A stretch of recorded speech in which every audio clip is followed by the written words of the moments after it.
Hello, beautiful. How are you? And how are you taking care of yourself today? I'm Heidi Esther, author, speaker, and joyful purpose mentor. For those of you who have seen me live before, you are correct. I am not at my house. We have an internet outage. And so I am at my local library. So, yeah, thus the crazy background of nothing. And if it gets really quiet, you may hear the ticking of the clock. I was thinking about trying to take the battery out, but it's not my house. So, anyway, all right. I am super excited to be with you here today. We have a jam-packed lineup. And hopefully you get some kind of like tips and tricks for self-care. They are not your standard tips and tricks for self-care. Actually, they're a little heartier, I guess you could say. So I'm going to do a true story and then we're going to have a check-in. So if you have a top self-care strategy that totally works for you, and you are here live, please put it in the chat. I would love to know what that is.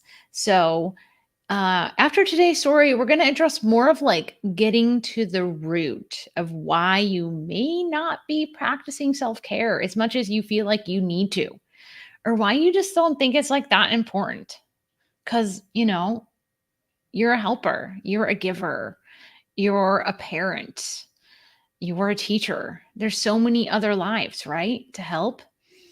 So, all right. So after the story, we're gonna do this thing called the high five. There's a visualization. There's a very short, complete sentence in English. There is a curiosity and more. All right.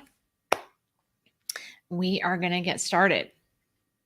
Okay, I am gonna read a story. It's called Christmas, a 4-letter word. December 2009. So this would have been before my journey into my joyful purpose. So this is before all the self-awareness and everything. The sleigh bells jingled against the front door. They left. I couldn't. I lay in bed, unable to move. Sharp hammers of pain pierced through my eye socket. My body shivers cold, covered in blankets. A couple minutes prior, it was uncovered, covered in sweat. A couple minutes before that, it was laying on the bathroom floor, gripping the toilet like a safety bar on a roller coaster. Migraines. I get them about once a month. It's been this way since I'm like a teen. Unfortunately, there are periods where I'm getting them more often, like around Christmas and as a mom. I missed my kids' preschool music party. Tears are running down my cheeks. I totally let them down. And I am messing up my "it's gonna be a perfect Christmas" list, which includes 300-page annual grandkid photo album, check. 12 loaves of cranberry apple bread, check. Food and presents for 6 preschool parties, in progress. Church nativity play, don't even get me started on that one. Involves sewing. 200 candy cane reindeers. Well, so I let my son help, so I'll be fixing the Cyclops reindeers pretty soon. All the usual decorating and shopping and baking and cleaning and wrapping and coffee and volunteering and crying in bathroom stalls. Check. My heart and head are pounding like the Kentucky Derby start line. After 2 more trips to the bathroom, I'm back in bed with a cold rag on my forehead. I close my eyes and picture my goal. January 1st. I'm laying in a quiet winter wonderland with the snow blanketing my body and a soft sheet of glittery peace. I have nothing to do but breathe the cold, crisp air. The battle begins. Excuse me, I hate to interrupt, but you should use this extra time to make Christmas cutout cookies. Traditional Heidi jabs me with her pointed words. Who's traditional Heidi? Let me explain. Imagine me with a miniature llama on each of my shoulders. The first is a miniature beige llama. She wears a 1950s housewife apron. She has salon perfect hair and red glossy fingernails. Or hooves, I guess. She carries with her a dust mop, a well behaved child on one hip, and to do lists. This is traditional Heidi. Traditional Heidi's words layer on like thick frosting with resentment and sarcasm. She likes waggling her finger at people and muttering things under her breath. On my other shoulder stands a miniature rainbow colored llama. She has long blonde dreads and a holly hobby patchwork quilt as a skirt. She's feminist Heidi. She comes with a bow and arrow, a couple of pom poms, and a journal. Her eyes glow wild, confident, mischievous. She's herself unto no one. She gets enough sleep, and she is unafraid to speak her truth. You need to rest. This is your third holiday migraine, feminist Heidi warns. Your migraine is a pain, but you can operate a mixer. Your medicine only warns against heavy machinery. Traditional Heidi puffs out her chest. But I don't even like cutout cookies, feminist Heidi whines. That's no excuse. It's not Christmas without them. Remember your childhood? Traditional Heidi says while pinning on her Christmas brooch of the day. Yeah, that was a special time. You know what I like most about Christmas growing up? Doing my homework behind the tree, surrounded by bubble lights and ornaments. Feminist Heidi sighs, a broad smile spreading across her face, lost in the reverie. Sharp as a needle, traditional Heidi's voice pricks the air. Focused, woman, you got perfect grades with that homework. Now, perfect Christmas is up to you. I open my eyes and I think of my "It's gonna be a perfect Christmas" list. A little more rest, maybe, and I'll get in the kitchen. October 1st, 3 years later. In the kitchen of my post divorce duplex, I turn the page of my national park wall calendar. A picture of a buffalo on a snow dusted prairie meets my gaze. My heart pounds and a knot forms in my lower back. Only 3 months until pain. Oh, I'm sorry. I mean Christmas. I sit down at the kitchen table. What am I going to do about Christmas? I work full time. My ex-spews hated me. My nannies are unreliable. I don't even have extra money to overcompensate for less homemade stuff. I stare at that buffalo. Treat yourself as a friend, echoes in my mind, in a friendly deep tone, like the calendar buffalo said it. In reality, somebody said that in my Codependence Anonymous meeting this week. What does that mean? Well, first think about what you're doing and saying to yourself. Second, step to the side of all that mind chatter and say, how would a friend respond to what I said? Then do that. The goal is to learn to treat myself as a friend. What would a friend say to my Christmas dilemma? Do less so I don't get migraines? Or I need to figure out how to not hate that last third of every year? Or that perfect Christmas is a effing impossible goal? And she would hand me a drink. Yep, you got it, sister. That friendly buffalo voice chimes back in my head. Thanks, Mr. Buffalo. Maybe I'll try not to do something to not hate Christmas or myself this year. I get a Sharpie and make a little word bubble on my calendar. I step back and look at Mr. Buffalo speaking his wisdom. Treat yourself as a friend. I smile, a broad smile. So, alrighty. That is my story. So now, what are we going to do? We are going to start talking about the high five. Okay. So if you're joining this late, please write in what your top self-care strategy is. All right. So the first one, I call it Baby You. It's a visualization. So close your eyes, take a deep breath in, deep breath out. Picture yourself holding your little baby self, all swaddled and adorable and making like those cute little baby noises. And that magnificent baby smell. Yeah, you had that. Look down at that baby. What are you feeling? Maybe some unconditional love and that brilliant, pure joy, especially when those accidental first smiles come out. Guess what?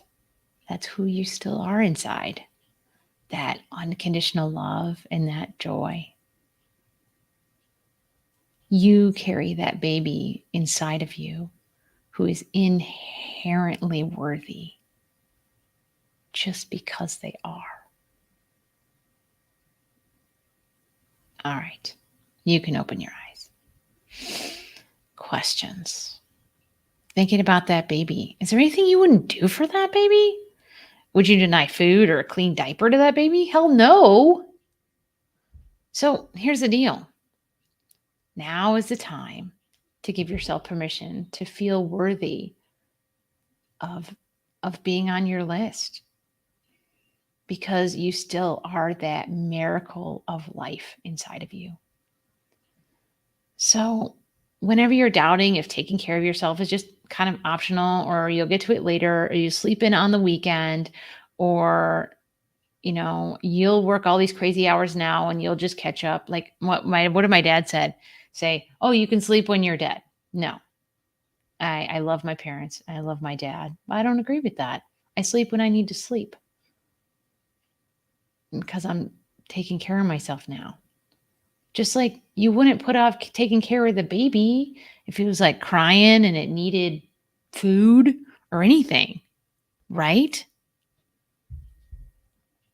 So the answer is taking care of yourself is not optional. So here's your exercise for the first one. When you feel like you have to do something, but you just don't have the energy, think about baby you.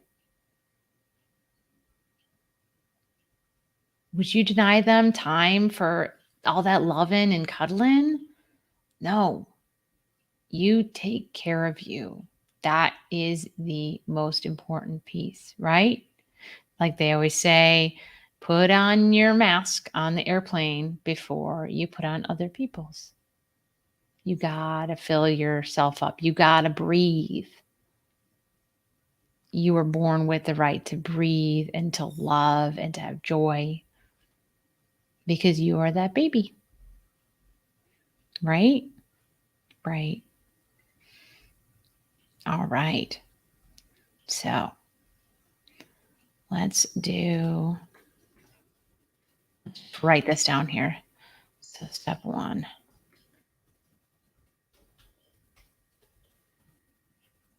So the step one is the baby visualization. Visualize yourself as a baby. Know that you are inherently worthy. Give yourself permission to take care of yourself in that inner self. So, so important. All right. So, on the other side of that baby visualization, right, is mama bear. So that is step two, is mama bear. Okay.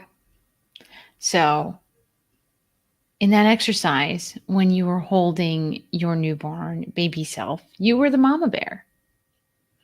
You know that you are that loving caretaker of that brilliant, worthy soul inside of you. So this is the step two. It is now time to take off the judgy pants and put on your big mama bear, your mama bear jeans. So this one is kind of hard. because we're brought up in a world to kind of judge ourselves based on what other people are doing. So this is the time you need to stop all of the comparison and stop the should. So you need to catch yourself when you're saying, but I can't, or but I should, or but she does, but he does, but they need. So every time you're saying those things, you're saying no to yourself and you're not taking care of yourself. So you need to practice being your own mama bear. You need to drop the judgy pants and you say, what do I need? This is what the world is being asked of me, but what do I need right now? I am going to be a big old mama bear and protect this brilliant, beautiful, worthy of joy light inside of me. So be the big mama bear. So important. So the next step is one word. And some people told me, I think it was like in high school or not in high school, I don't even know, that this is a complete sentence, but I'm not quite sure if this is a complete sentence. So, all right, here we go. Is step 3, is the sentence no? So for those of you who are watching, I'm not sure if you agree with me, but just go with me. Just totally go with me on this one. So, no is a complete sentence and it's a healthy decision for you saying no to something or to doing when it means saying yes to yourself. If you can say yes to other people and yes to yourself, then yes is fine and healthy. But no is healthy and appropriate when it means that you're actually saying yes to yourself. Like my son, he always wants to go to friends' houses and he wants to go to their house from like 8 to 11 at night and he doesn't have his license yet. Well, we're working on it with the permit and stuff. But I would have to pick him up and we would have to come home around 11.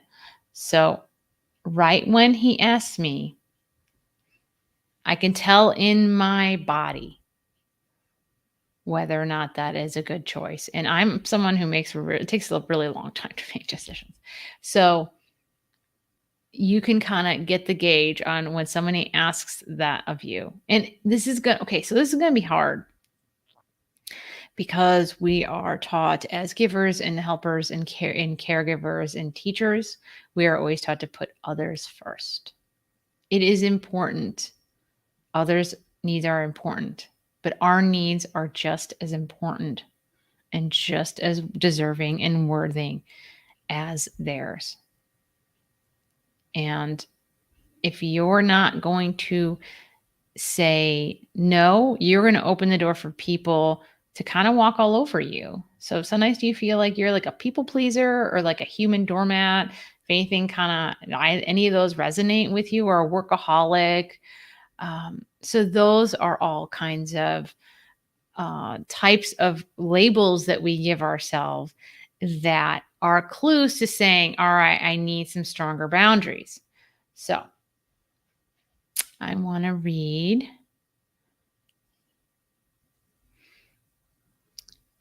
Yes, amen to this. So Vicky Dobbs said, our yeses matter and our nos are just as important. Amen. Yes, because a lot of times, one of my friends, Heather Cox, she says, behind every no is a yes. So by saying no to someone else, you're saying yes to yourself. And that is just as important. So I want to read a poem. I would have written this poem a year after my book ended. If you've read my book. October 14th, a year ago today, I spoke as myself. Each breath in, my heart fed courage, my soul clothed in hope, and it awoke my voice. And it didn't come from a place of fear, avoidance, or guilt, like it was so well groomed to do. Faith in myself had sprouted a bud and rooted herself firmly in her soil, enough to speak finally and completely her truth for her freedom. So, this is why boundaries are so important. Boundaries are one of the key exercises that can bring you from that place of maybe self-loathing or don't kind of know yourself, all the way through to honoring yourself and having faith in yourself and believing in yourself. And then crazy miracles start happening, like other people start respecting your boundaries, which is crazy. I know. So, all right. So in my story today, I talked about my migraines. So I used to just kind of run. I used to always think like, oh, where's my pound of flesh going today? And that was something that I just said. And I accepted that I was giving my pound of flesh because I was unaware and I was used to just giving all of my time away to my kids and volunteering and, later to my jobs. But that time is over. Once I discovered a visualization that I use called the boundary house. So I visualize that I am taking care of my house. Yes, my mama bear lives in there and my little baby me lives in there. And you can either have all windows, doors, you can have no windows and doors. And so these are the kind of, this is like a metaphor for the different kind of boundaries that you can create. Like if you have a very toxic relationship in your life and you want to kind of like put that person out of your life, you visualize creating a house that is safe and protected from the other person. Like you're not going to let them boss you around, and you're going to protect them from coming into your emotional and physical space. In the best case scenario for when you get to a really healthy place, the best kind of boundaries are what I like to call flexible boundaries. So it's like you have the windows and the doors in your house, and you can decide when and where to open up your doors to invite other people in. Like when we invite other people into our houses through relationships, through having discussions, through spending time with them, by doing things for them. And so all those things invite other people into our spaces. And we need to but when we need space, we need to, let people know that, they got to get out of the house because it's time for us to recuperate. Like, if you got the baby sick upstairs, you're not going to want to have a party downstairs, right? That's exhausting, like running a party and taking care of your baby. So you want to just be able to focus in on the baby and loving on yourself. So I like to call this exercise like it helps you say, when somebody answers the door, you can say yes and they come in, or no, they don't have to come in. Like somebody asks you to stay later at work, or somebody asks you to go out on a Friday night when you just really want to go to bed early. Right? So you either invite that person in and say, yes, I'll go out, or yes, I'll do the extra work, or no. And you can close that door. There are going to be repercussions when people are used to you saying yes all the time for everything. There is going to be repercussions. And that's just other people getting used to you stating what you need. That's it. After a while, some of those people, so there will be some people who will move out of your life that don't accept the new you with the healthy boundaries, with the open and the closed door. Some people really like when people are human doormats or people pleasers, because then we just like exist to serve other people. But guess who we're not serving? Ourselves. So you're not Atlas. You're not made to do everything. You are not a slave. God did not birth you in shackles. God made you to be brilliant you and no one else. And you have a house and a mama bear and a beautiful baby inside of you. And you are worthy. So, one thing about the Boundary House that I will say, and if you are live, I would love to know your answer is to this, or if you're watching the replay, what is your warning sign that you are doing too much in your life? That you are just kind of like running on the rails, running on fumes, and wondering when like all the plates are going to, fall. What is that warning sign? So I have quite a few warning signs. So one is when I have accumulated lack of sleep, that I know that I'm going to be snippy pants around my family. So I schedule in time to take naps or go to bed early. Also, when I don't take care of my diet and I've been really, really stressed, that is a warning sign that I'm probably going to get a migraine. So I've learned that since the migraines story. Well, I think I knew it was because of a lot of work then, but I wasn't doing anything to like prevent it. I was just like, oh, this is just how it is around Christmas. I'm just going to get a lot of migraines. Like it was something that was immovable, like time moving forward. There's always time for you to like try something new and then try something new. So when you have warning signs that you're doing too much, use them as a chance to pause and say like, all right, I'm going to mama bear myself. I'm going to practice swaddling that baby bear. I'm going to take care of myself in this moment instead of like, I'm going to push through this and it's fine. So somebody says, yes. Vicky says, I want to sleep and hide and bury myself. And I find I want to eat. Yes. Yeah. So when we get to that place, thank you, Vicky. We do have some like coping mechanisms that can get us like through that moment, but then it might reoccur again. And wanting to eat, that could just be because your body is so stressed out. It's using all those calories, right?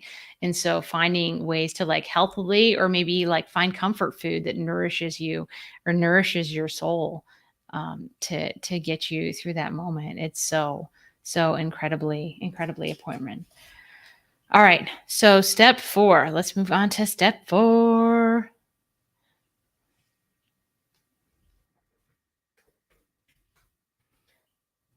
It didn't show. There we go.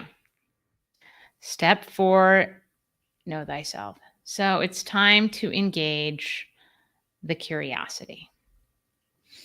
We aren't given like a user manual when we're born. And just because we're born in like a certain family doesn't mean we are all the same. We all have the same last name. We all might have the same noses or eyebrows or lots of German facial hair, like I have. Y'all might be around the same height, but it doesn't mean that like anything that you would need to take care of yourself is going to be similar than what your siblings or cousins or parents did. And they tried the best they could. But now is the time. It's up to you. You're going to engage your mama bear and you're going to go on a curiosity little adventure. So, how do we get to know ourselves and what we need to take care of ourselves? So, there are different modalities, different kind of like personality tests. So there's like Enneagram and DISC. And someone was talking to me today about different colors. Like is that from like maybe what color your parachute is from or something? Um, one of my writing coaches that I follow, her name's Becca Syme, and she has a beautiful thing about what size is your plate. So like what is your capacity for how much work you can handle at a time, right? So it's kind of like the more you know about yourself, the better you can take care of yourself, right? Just like a baby, like, and your kids, Like the more you understand your kids and the more you know about yourself, like you're not going to give your kids a fillet for lunch. They're going to want like dinosaur nuggies, right? Because they're kids. So it's like the better you know, the better you can care. Just like the more you know, the better you can do your job at work. The more you know, the better you can do your job, in your own house, in your personal house. So here is kind of, I've gone on a little journey of self discovery. And so this is what I have figured out. So I did figure out what my plate size is, and it is pretty small. I can handle a few projects a day with work, but if I start making crazy lists of everything to do, then I just get overwhelmed and I kind of don't do anything. So, right. So I take care of my working self by giving myself a small list. I am an Enneagram number 2, which means I am a helper and a nurturer and a hostess. So I know I need connection with people or I feel cranky. So self care for me sometimes means going out to coffee with a friend. I am a part of my astrology makeup is that I am a Scorpio moon sign, which means I like digging super deep and I like having meaningful connections, not just like a hey, how are you? You know, what bras do you like to wear? Or, what foundation do you like to wear? I talk about like how are you feeling and what major shifts are going on in your life and how can I support you? So I take care of myself by taking time to nurture deep relationships with a few close friends. I also am a highly sensitive person. So I take care of myself as a highly sensitive person by not watching scary movies, by getting more sleep than most adults, and by taking more alone time than your average extrovert. Because, yes, I am also an ENFJ. So, as an extrovert, I need to be out more connecting with people. But as a highly sensitive person, I need alone time for recuperation. Um, Also, let's see what else. So I am a very physically inflexible person. So I know that about myself. So I take care of my inflexibility because I don't want to be an old lady who is just like in a wheelchair for like her most of her adult life. So I do yoga. I do stretches. I have hereditarily weak hips. So I do hip strengthening exercises and I make sure that yeah that I take care of all the different ways in which I'm physically inflexible. Um, Also, knowing my astrological signs are fire as my sun sign and water as my moon sign. I have different self care techniques and grounding techniques that cater to those kind of like watery and fiery pieces of me. Like when I need to connect with my heart and my fire, I burn incense. I listen to campfire noises like on my meditation app. Um when I want to connect with my deep side, I have a porch swing, I have a rocker, I go swimming. So on that water sign. So I connect with my element and I feel like taken care of and loved.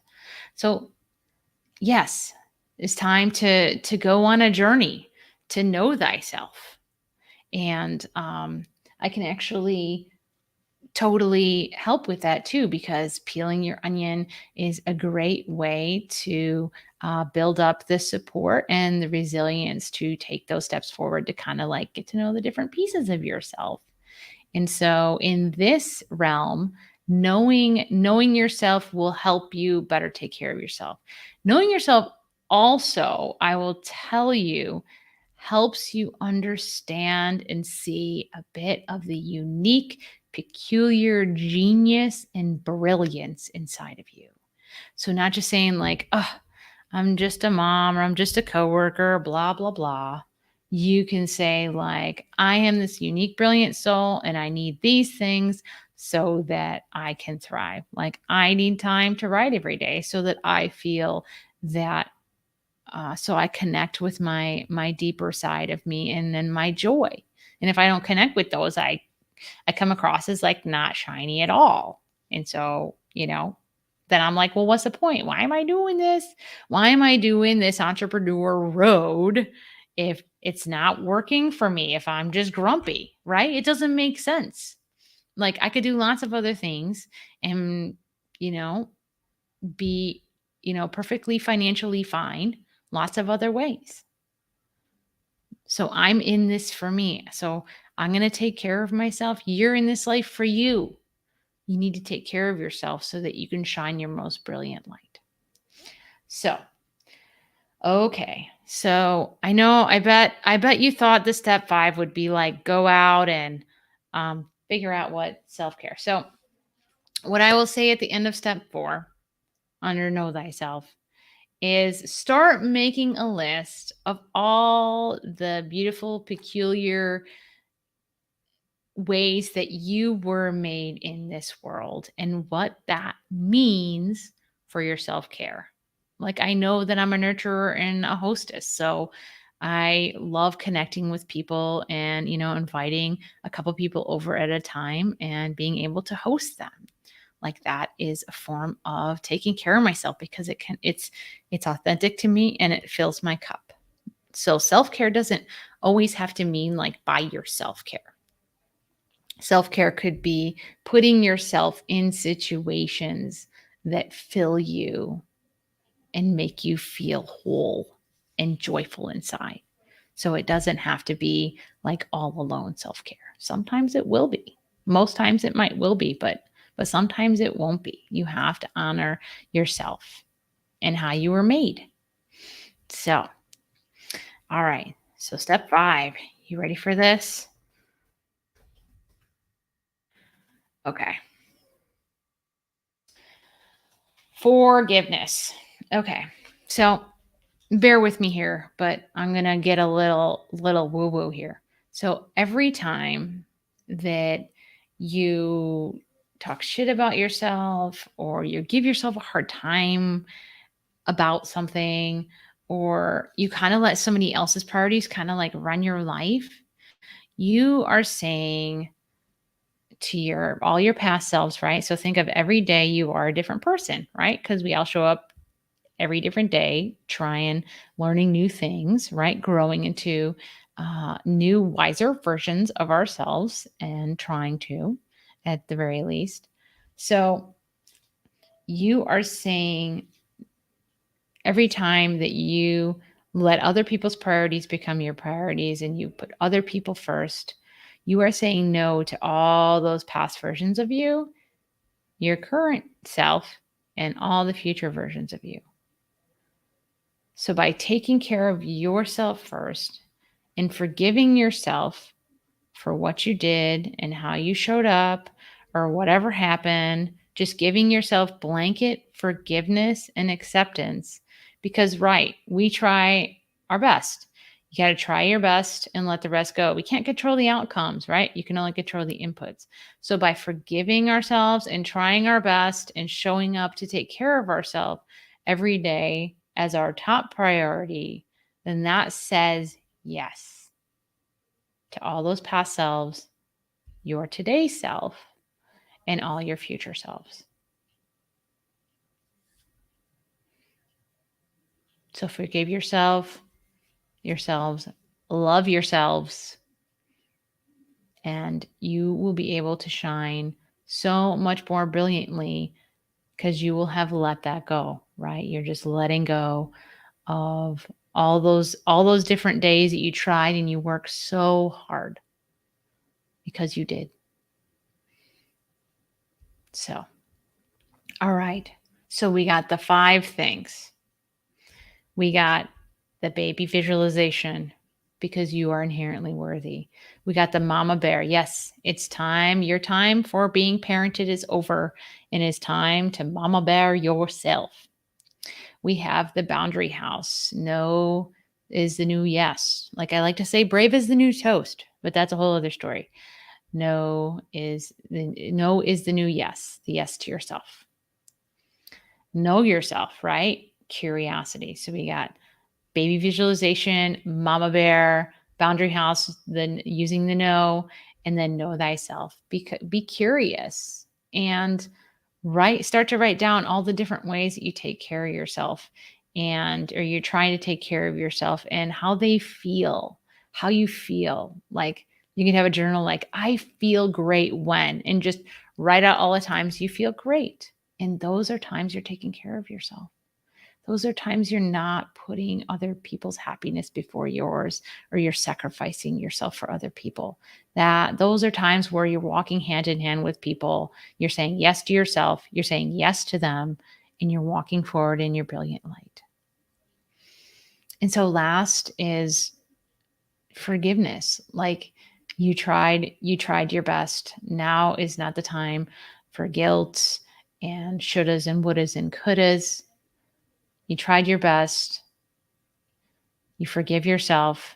You try your best again today. And that's all you can do so that you can shed, right? Shed all that so that you can open the door to saying you are worthy, right? Forgive yourself because you know that there's that baby inside of you.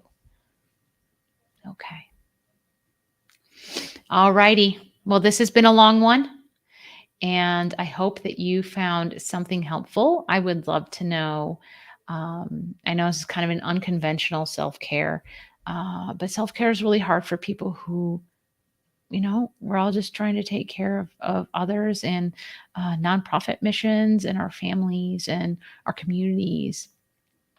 So it's really hard to put us kind of on the list. So I hope this can help you put you on your list and see by some radical way if that you are actually deserving on the top of your list.